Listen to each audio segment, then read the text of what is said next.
Mass మహారాజా రవితేజ ఓ cinema sets పై ఉండగానే మరో సినిమాను మొదలు పెట్టేస్తున్నాడు. ప్రస్తుతం మిస్టర్ బచ్చన్ సినిమా చేస్తున్న మాస్ మహారాజా ఇప్పుడు కొత్త సినిమాను గ్రాండ్ గా స్టార్ట్ చేశాడు. ఈ సినిమాలో శ్రీలీలతో కలిసి దావత్ ఇవ్వనున్నాడు రవితేజ.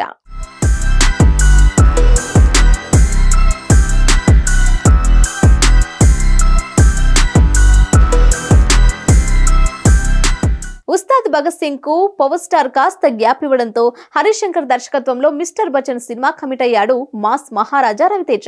ఇప్పటికే ఈ సినిమా షూటింగ్ చివరి దశకు చేరుకుంది. దీంతో నెక్స్ట్ సినిమాను స్టార్ట్ చేశాడు రవితేజ. ఇటీవలే రవితేజ 75వ సినిమాని ప్రకటించగా ఇప్పుడు ఈ సినిమా పూజా కార్యక్రమం హైదరాబాద్ లో గ్రాండ్ గా జరిగింది. ఈ సినిమాతో మరో కొత్త దర్శకుని ఇండస్ట్రీకి పరిచయం చేస్తున్నాడు రవితేజ. శ్రీ విష్ణు నటించిన సామజ వర్గమన సినిమాకు రచయితగా పనిచేసిన భాను భోగవరపు దర్శకుడిగా పరిచయం అవుతున్నాడు. ఈ సినిమాను శ్రీకర స్టూడియోస్ సమర్పణలో సితారా ఎంటర్టైన్మెంట్స్, ఫార్చ్యూన్ 4 సినిమాస్ బ్యానర్లపై సూర్యదేవర నాగవంశీ, సాయి సౌజన్యలు నిర్మిస్తున్నారు.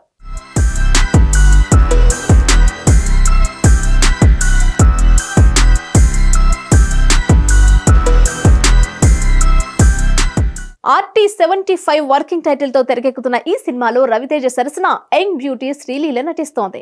గతంలో ఈ ఇద్దరు ధమాకా సినిమాలో కలిసి నటించారు. ఈ సినిమా బ్లాక్ బస్టర్ గా నిలిచింది. దీంతో మరోసారి అదే మ్యాజిక్ రిపీట్ చేయాలని చూస్తున్నారు మేకర్స్. ఈసారి ఇద్దరు కలిసి ఇచ్చే దావతు మామూలుగా ఉండదని అంటున్నారు. వీలైనంత త్వరగా షూటింగ్ కంప్లీట్ చేసి ఈ సినిమాని 2025 సంక్రాంతికి రిలీజ్ చేయడానికి ప్లాన్ చేస్తున్నారు. మిస్టర్ బచ్చన్ షూటింగ్ పూర్తి అవగానే ఈ సినిమా రెగ్యులర్ షూటింగ్ మొదలవ్వనుంది. ఫుల్ లెంత్ కామెడీ ఎంటర్టైనర్ గా ఈ సినిమా ఉంటుందని అంటున్నారు. మరి మరోసారి ధమాకా జోడీ ఎలా ఆకట్టుకుంటుందో చూడాలి.